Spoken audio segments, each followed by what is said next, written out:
So here I'm going to continue my explanation of Fisher's fundamental theorem.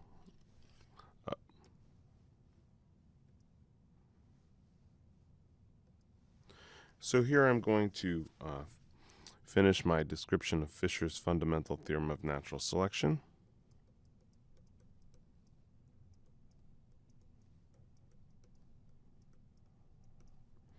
And I'm going to get back to the part where we had fitnesses for these three genotypes.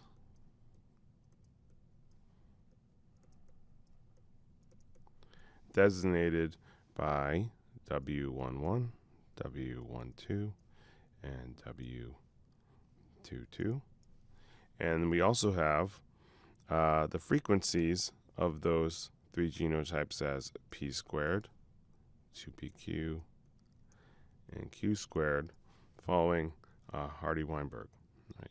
And I'm going to consider two cases. All right. Case 1, there's not going to be any dominance.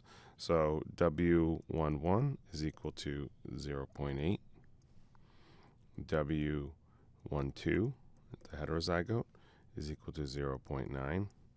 And W22 is equal to 1.0. Right. Now in this case, what we're going to do is we're going to assume that P is equal to 0.5. And if you think about that for a minute, because there's no dominance whatsoever, the W12 phenotype is intermediate, and the allele frequencies are P and Q are equal. The population mean fitness in this particular case is going to be, in fact, 0.9 because of the symmetry. And in this particular case, what you can imagine is fitness can basically be plotted here. Here's population mean fitness.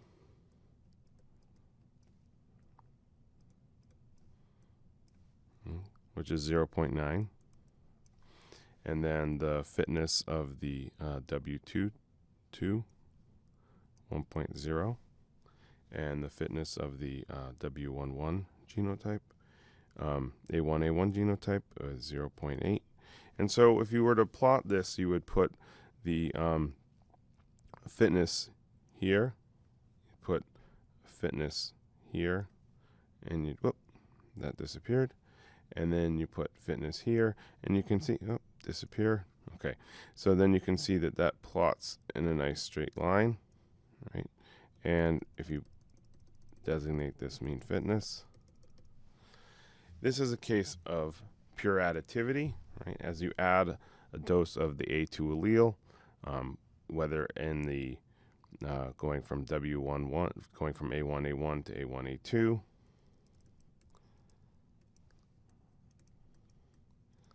you go up linearly, this direction, and then when you replace the A1 allele here with an A2 allele, so you move from the heterozygote to the homozygote, you also go up linearly. So in this particular case, all the variation from the population mean, you can kind of give it a designation of A, or sometimes people will give it a minus A. All the variation around the mean is determined by this linear relationship, this linear regression. And in that particular case, this is a case of pure additivity. So let's talk about how this would work with the case of dominance. So we're going to move to case 2 with dominance. And in this particular case, the genotypes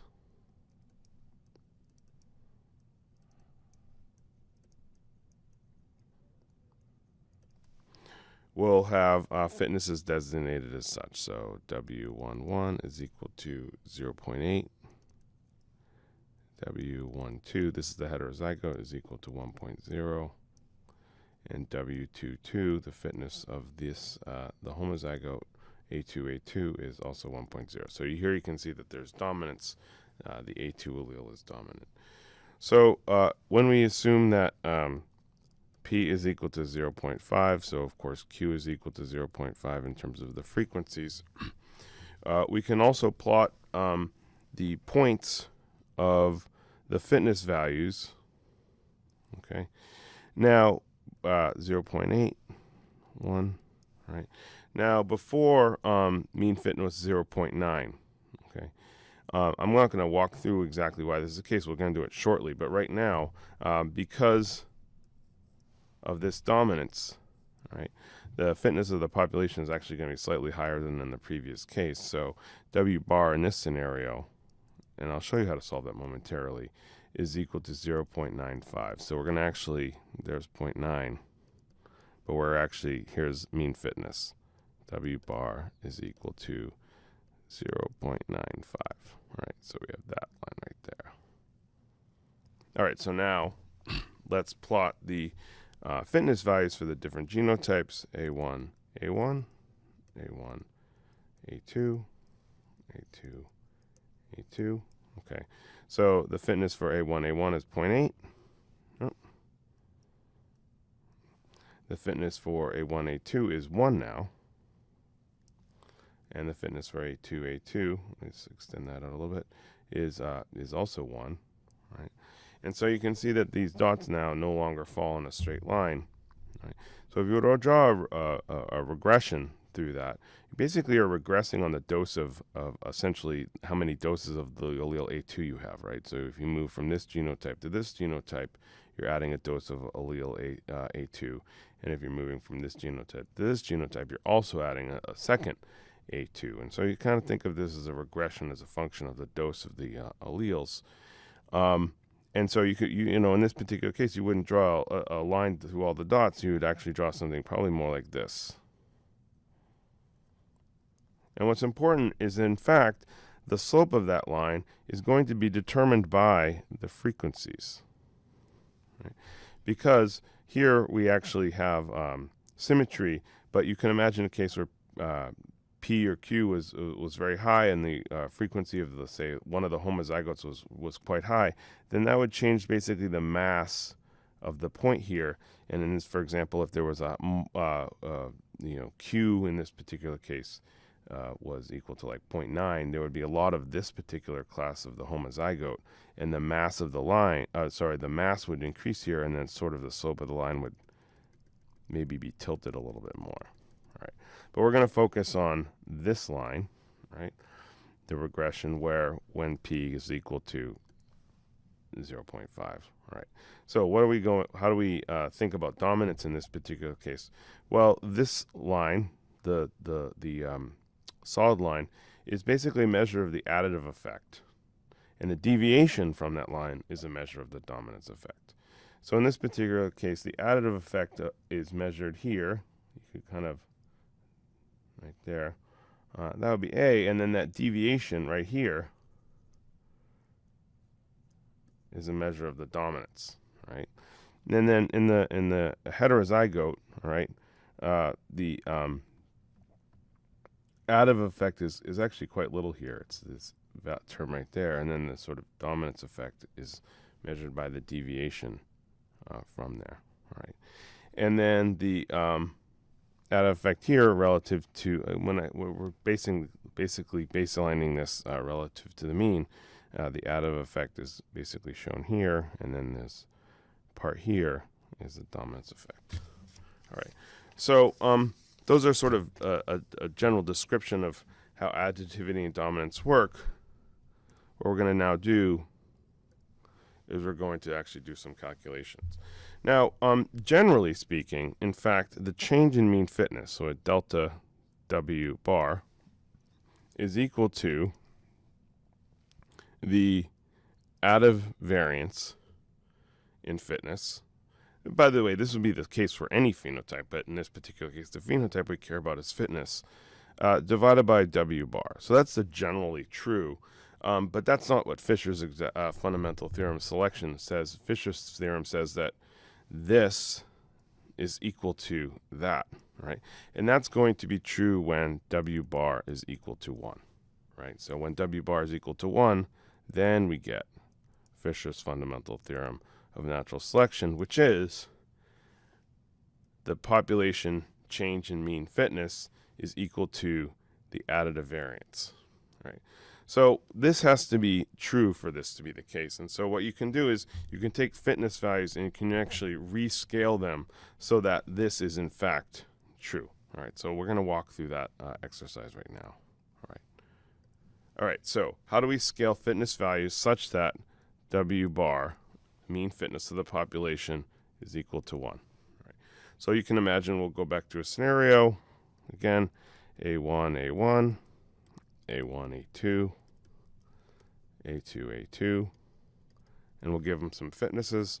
We'll actually do the pure additive case here, just to keep it simple. 0.8, W12 is equal to 0.9, and then W22 is equal to 1. All right. You can see clearly W bar is not going to be equal to 1 because, well, I guess unless everybody is homozygous.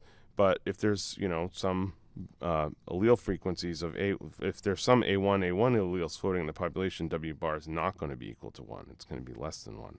So what we need to do is we need to calculate what W bar is, right? And so that's what we're doing now. W bar is going to be the frequency of a given genotype.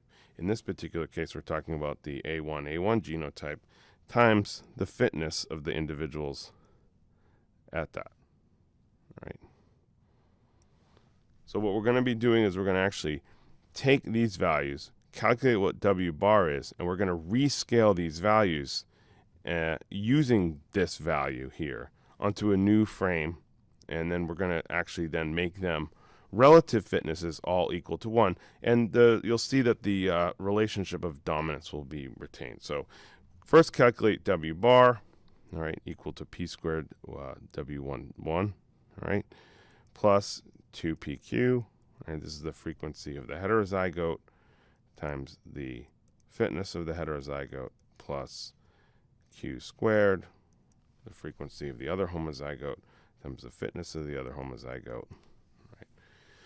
So this equals 0.25 times 0.8 plus 0.5 times, again, I want to be clear, we're assuming this P equals 0.5 and Q, of course, is equal to 0.5 here.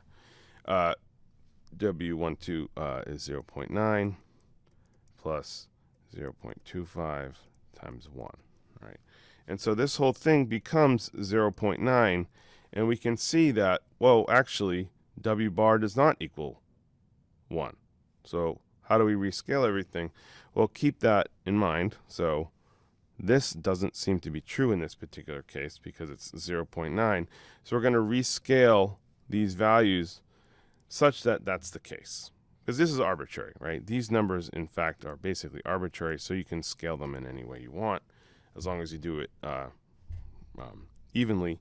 So what we're going to do is we're going to scale W bar. So I'll start there. W bar is equal to 0.9. All right, so we have a scenario where this is equal to 0.9, right? Our fitnesses, 1 were originally 0.8. W12 was equal to 0.9. W22 is equal to 1. Basically, we just rescale by dividing by the mean, all right? So I'm going to call this W11, I'll call that scaled, right? So that eventually what we hope is that W bar in this scaled framework is in fact equal to 1.0. All right. So this is equal to 0.8 divided by the mean, right? W bar, 0.9.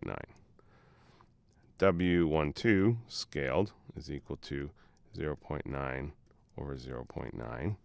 Again, this is W bar from before. This is W bar from before.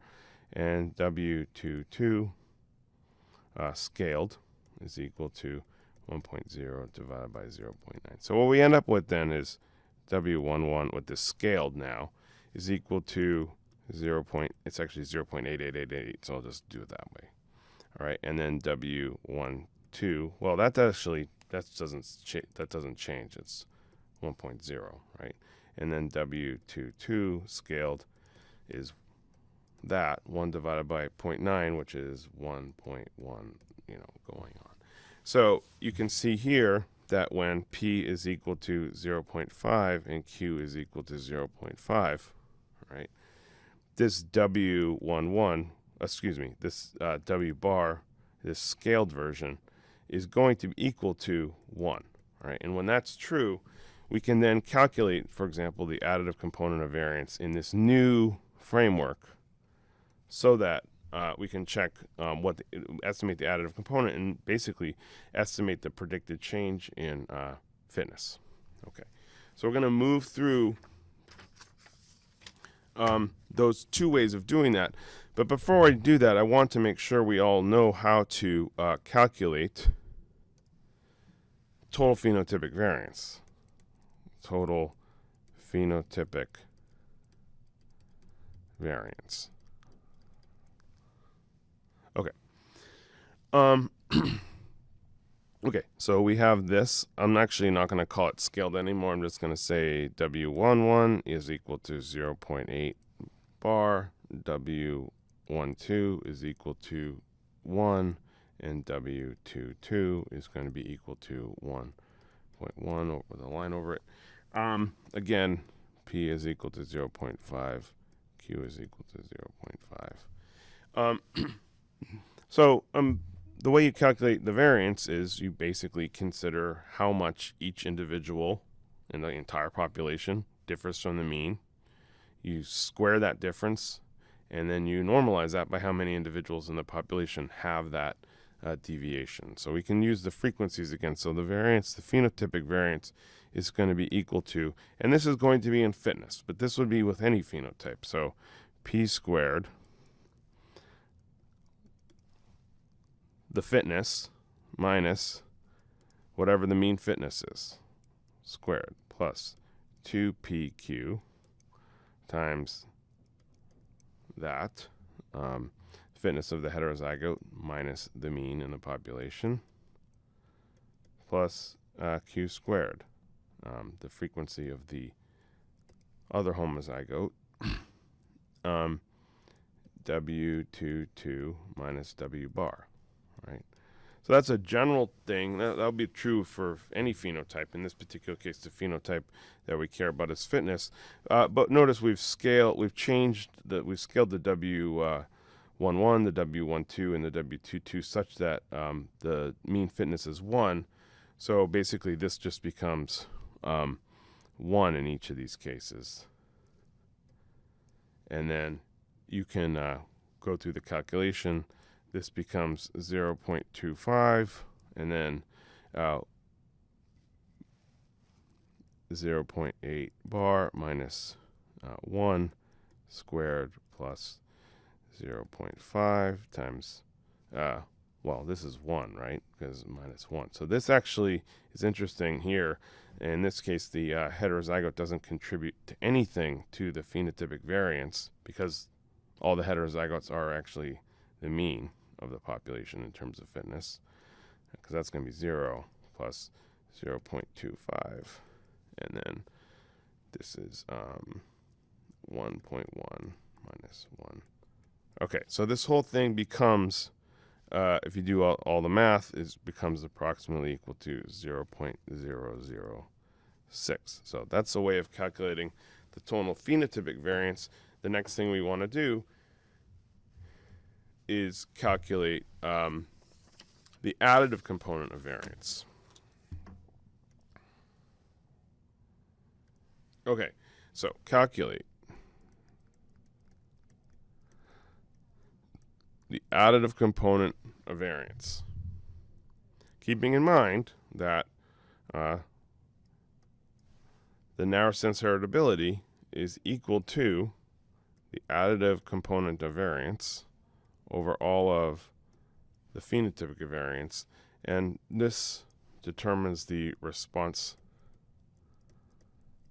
to selection. And of course, this also determines the change in fitness, this part here, right, related to Fisher's fundamental theorem. Okay, so there are going to be two ways that we can do this. One of these ways I'll just call the Falconer way. All right, so this is in Falconer and McKay. is a framework for calculating the additive component of variance. We're going to go and we're going to use a different scenario of fitnesses. Okay, we're going to have A1, A1, A1, A2, A2, A2. Oh. All right. So here we're going to have some dominance.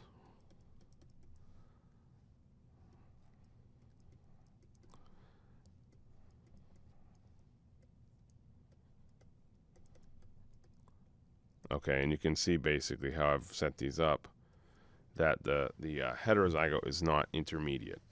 All right, so there's some dominance, right? The A1 allele is slightly dominant, not completely, right? Because it's not exactly one, but it's partially dominant. So in the case where P is equal to 0.5 and Q is equal to 0.5, I'm just going to keep using those because it's easier. You can go through the calculation. You can find out that in this scenario, W bar is equal to 0.875, right? And it's worth going through this exercise to show that the scaled fitnesses, normalizing for mean fitness, are going to be equal to then, and assuming these frequencies are 1.14, right? The scaled version for that one is equal to 1.02, and the scaled version for that one is equal to 0.8. All right, so I'm going to keep that. I'm going to show you how Falconer calculates this using those new values. So I have to go back and rewrite those. Okay, so here we go. We have, I'm not going to write scaled anymore, is equal to 1.14. W12 is equal to 1.02, and W22 is equal to 0.8. All right.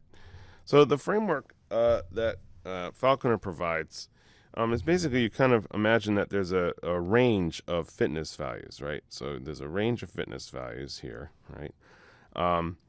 Centered on 0, in fact, right? And the range of fitness values are denoted by 1.14 and 0.8. In fact, actually, the range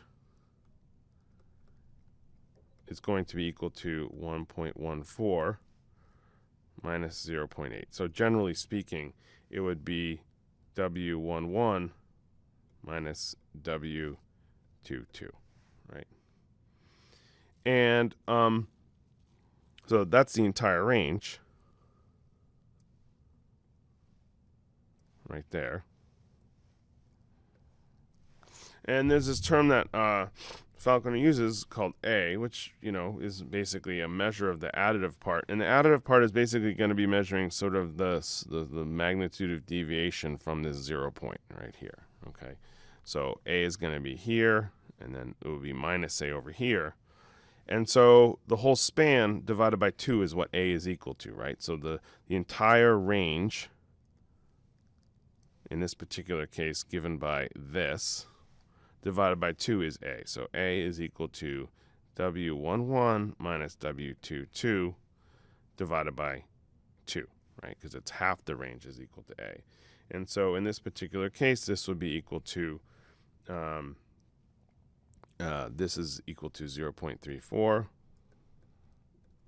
So it's 0.34 divided by 2 is 0.17. So basically, this here is 0.17, and then negative A is negative 0.17. So that's basically the whole range of fitness centered on 0. Right? So there's this term A, which is given by this equation here. And then there's also another term D, which is a measure of the dominance. And what dominance is basically how much does the heterozygote fitness deviate from the intermediate value, which in this framework, the intermediate value is 0, but that's the heterozygote fitness, And we have defined that the intermediate value is the distance between those and then right in the middle. Okay, so D is going to be equal to the fitness of the heterozygote minus the average value of W11 and W22. So it would be W11 plus W22 divided by 2. Right? Now, if this was equal to this, it would mean that the fitness of the heterozygote was exactly intermediate between W11 and W22, and there would be no dominance, right? But in this particular case, D is equal to 1.02 subtracted, and then we're going to have 1.14 plus 0.8 divided by 2, right? And it turns out that this is equal to 1.02 minus 0.97 is equal to 0.05. And this is basically the measure of the degree to which this fitness is deviating from the intermediate value, which would be this value here, right? And so we can actually plot here. So A is the whole range divided by 2, and then D is that deviation right there. So that's D. And in this particular case, it's 0.05. All right. So these terms A and D are going to be used in a second equation, which I'll show on the next page. Keeping in mind, these are the equations that you use to calculate them. Can be used to actually calculate the additive component, because we need to then, of course, account for the allele frequencies here. Right? Okay, so I'm going to do that on the next page. Okay, so we had A was equal to 0.17, which means that minus A is minus 0.17. And then we calculated that D is equal to 0.05. Again, that's a measure of the dominance. If the D was equal to 0, it would be a purely additive case. And so the equation, and I'm not going to derive it, but you can find it in Falconer's book, is equal to 2 times P times Q times, all right, the A, which measures the additive effect, all right, and then D, right, and then the Q minus P, right, and then this whole thing is squared. And you can see that if D was equal to 0, well, we would just zero out the dominant part, and then this thing would just become 2 times P times Q times A squared. Okay, so let's put the numbers in. So based on what we had, 2 times 0.5 times 0.5 times 0.17 plus 0.05. Now here, this is interesting. Q and P are the same in this particular case.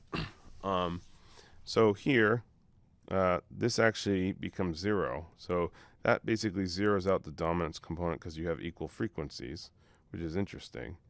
0.5 squared. And then this whole thing becomes approximately 0.0144. So what the heck did we just calculate? Let's remind ourselves.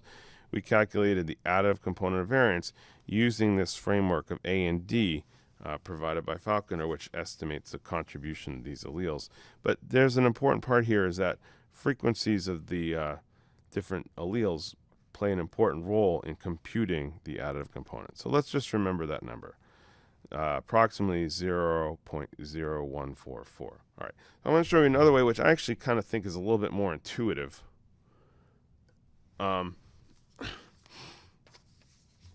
Which uses something called, well, some people call it, I call it allelic effects, which is basically a measure. Remember before I had that little diagram and I plotted a regression, right? And the allelic effects are basically a measure of the phenotype deviating from the mean based on that regression line, and then the dominance effects were the degree to which there was that deviation from the predicted values under additivity. All right, so you can measure the allelic effects by basically calculating the average effect of A1 and the average effect of A2, and then those can be used to calculate the additive component of variance, and we're going to do that right now. So just a reminder, W11, remember it was scaled, so that mean fitness is equal to 1, was equal to, was equal to 1.14. So this is just the case prior to this, all right, because we're going to compare these two ways. And then W12 was equal to 1.02, and then W22 was equal to 0.8. So what you're going to do is we're going to calculate the average effect of A1. We can basically give it with this sort of alpha. It's going to be equal to the average effect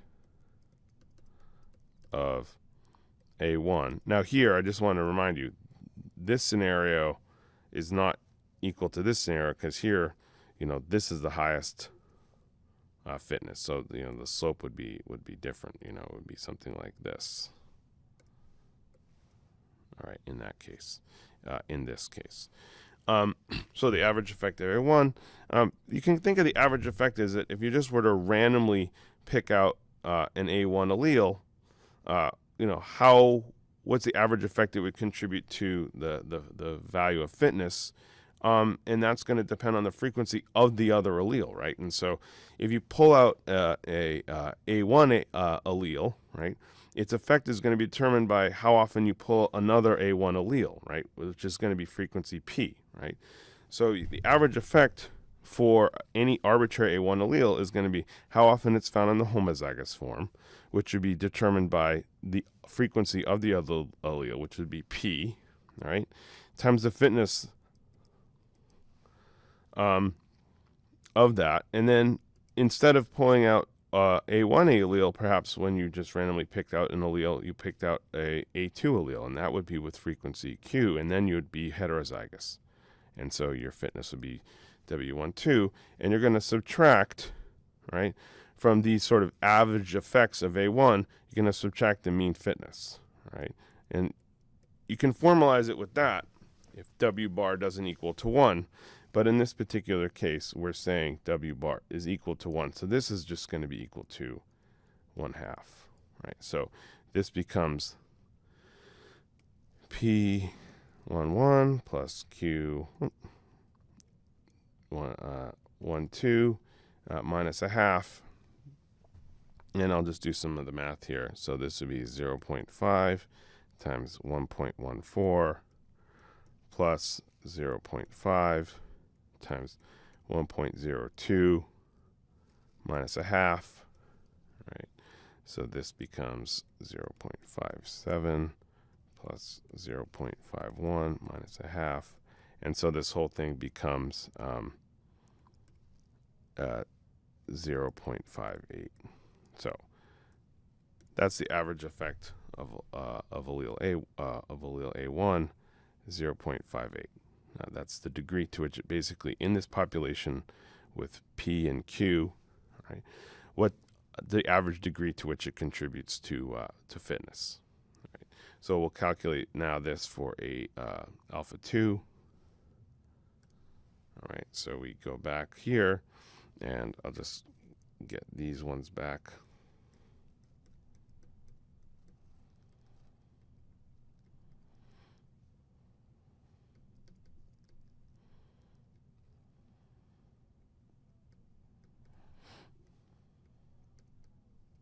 Okay, and now for the average effect